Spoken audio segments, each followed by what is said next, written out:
안녕하세요, 뉴스반장입니다. 손바닥으로 하늘을 가릴 수는 없습니다. 대통령이 실토를 하지 않는다면 우리는 총선 후 21대 국회가 구성되면 곧바로 국정조사와 특검을 추진하겠습니다. 그걸 통해 문 대통령의 연루 사실이 조금이라도 나온다면 대통령에 대한 탄핵을 추진할 것입니다. 대통령이 선거 공작에 관여했다면 국민들도 당연히 탄핵을 외칠 것입니다. 추미애 법무부 장관은 이 같은 검찰 공소장을 감추기 위해 발버둥 쳤습니다. 청와대 범죄 사실을 어떻게든 감춰보려고 했던 것입니다. 추 장관이 공소장을 국회에 내지 않은 것은 국회법 등을 위반한 것입니다. 우리는 오늘 추미애 장관을 형사 고발할 것입니다. 아울러 추 장관에 대한 탄핵 소추안도 발의할 것입니다. 어쩌면 이렇게도 저의 예측이 빗나가지를 않는 걸까요? 울산 함영수사 및 선거 개입 사건의 공소장이 공개되면서 검찰이 대통령의 선거 중립 의무를 적시한 내용에 이게 대통령 탄핵으로 가기 위한 프레임일 거라는 생각을 하고 소름이 돋았었습니다. 그런데 며칠이나 지났습니까? 자유한국당이 문재인 대통령의 탄핵을 주장하며 나섰는데요. 윤석열 정치검찰과 한국당의 짬짬이가 바로 시작된 겁니다. 자유한국당은 9일 울산시장 선거 개입 사건의 배후에 문재인 대통령이 있다는 게 검찰의 공소장으로 드러났다며 탄핵 사유라고 공격을 시작했는데요. 심재철 원내대표는 이날 기자간담회에서 송철호 울산시장의 당선을 위해 청와대 비서실 8개 조직이 일사불란하게 움직인 사실이 확인됐다며 국민은 선거 공작의 몸통이 문 대통령일 거라는 생각을 더 강하게 갖게 됐다고 주장했습니다. 심 원내대표는 공소장에는 대통령이라는 단어가 35차례 등장한다. 검찰은 몸통이 누구인지 알기 때문에 대통령이라는 단어를 이렇게 많이 쓴 것 아니냐라며 울산시장 선거 공작 사건에 대한 국정조사와 특검을 추진하겠다고 밝혔는데요. 그러면서 문 대통령이 몸통으로 확인되면 한국당은 곧바로 탄핵을 추진할 것이라며 선거 불법 개입 혐의가 조금이라도 드러나면 바로 다른 당도 탄핵에 찬성할 것이라고 말했습니다. 그는 대통령의 30년 지기가 선거 승리 가능성이 전혀 없는 상태에서 당선됐는데 대통령이 어찌 모르겠냐라며 지금이라도 고백하라고 촉구했는데요. 심 원내대표는 공소장 공개를 막은 추미애 법무부 장관을 향해서도 공소장을 감춘 이유가 명백해졌다.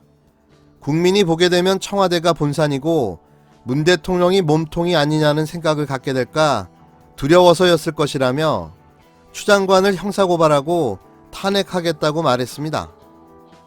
이만희 원내대변인도 서면 논평에서 공소장을 접한 국민들은 그간 문재인 정권이 왜 그토록 조국에 집착했는지, 왜 그토록 공수처에 매달렸는지, 왜 그토록 필사적으로 검찰의 수사를 막고자 했는지 이제 알겠다는 반응이라고 지적했습니다.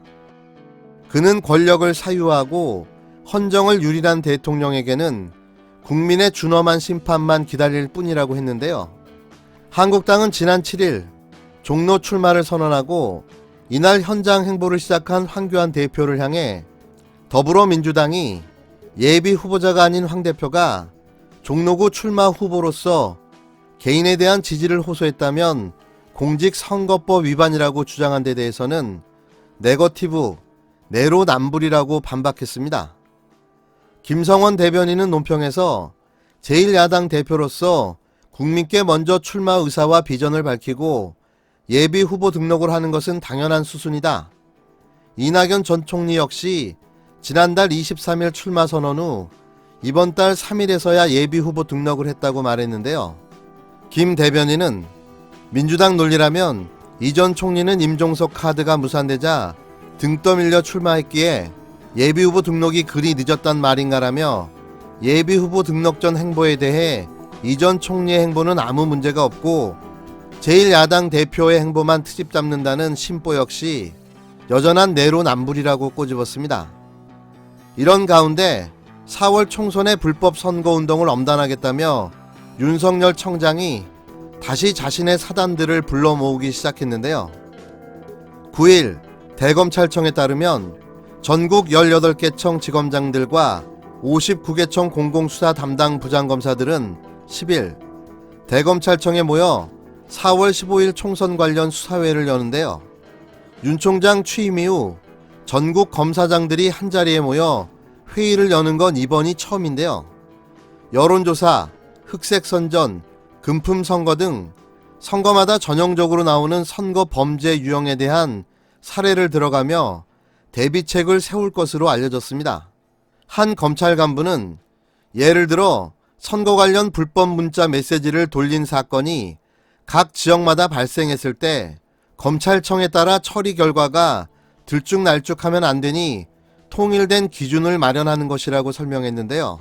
현재 수사 중인 청와대 울산시장 선거 개입 의혹 사건 같은 대형 사건이 발생했을 때 어떻게 대처할지에 대한 논의도 오갈 거로 예상됩니다.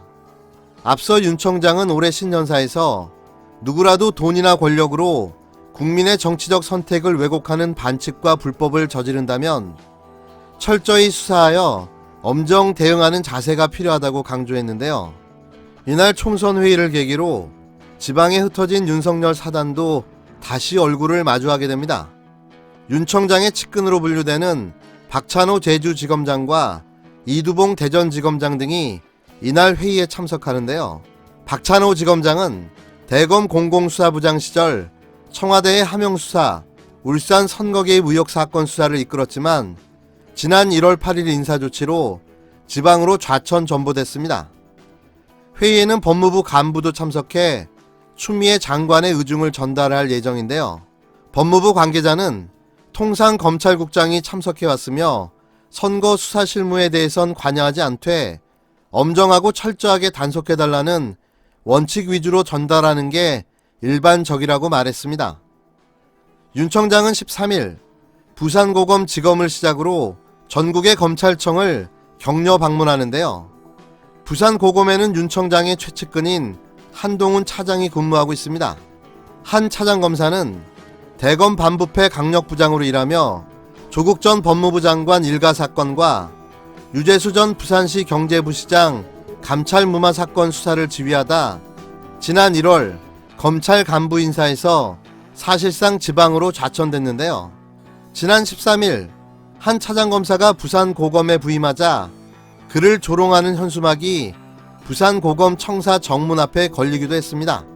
부산 시민이 건 것으로 추정되는 현수막에는 한동훈 검사 부산고검으로 좌천됨을 환영합니다.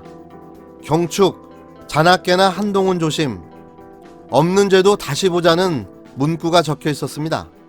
지방의 한 검사는 검찰청장이 일선 검찰청을 순시하는 건 관례에 따른 것이라면서도 권력에 대한 수사를 하다가 좌천된 간부들을 만나면 감회가 남다를 수밖에 없다.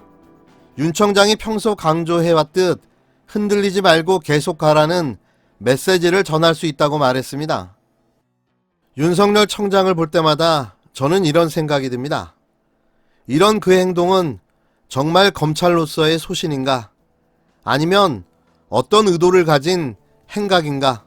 무엇이 그를 문재인 정부를 향한 의심증 환자로 만든 걸까요? 자신의 충정을 몰라준 문재인 대통령을 향한 분노의 표현일까요? 아니면 자신의 존재감을 알리고 부각시켜 비싼 몸값의 정치권으로 넘어가려는 그의 계산된 행동일까요? 이제는 좀 알쏭달쏭합니다. 사람이 머리가 이렇게 안 좋을 수도 있나라는 생각이 들 정도인데요. 그래도 구수만에 사법고시를 통과한 사람 아닙니까? 구수를 했다라도 사법고시를 통과했다는 건 대단한 일인 겁니다. 어찌됐건 얼마 지나지 않아 그가 왜 이토록 문재인 정부를 공격하고 몰락시키려 애를 써왔는지를 알 수 있겠죠. 하지만 만약 그게 불법적 수단과 방법을 동원했다면 분명 윤석열은 공수처 1호임을 부정할 수는 없을 겁니다.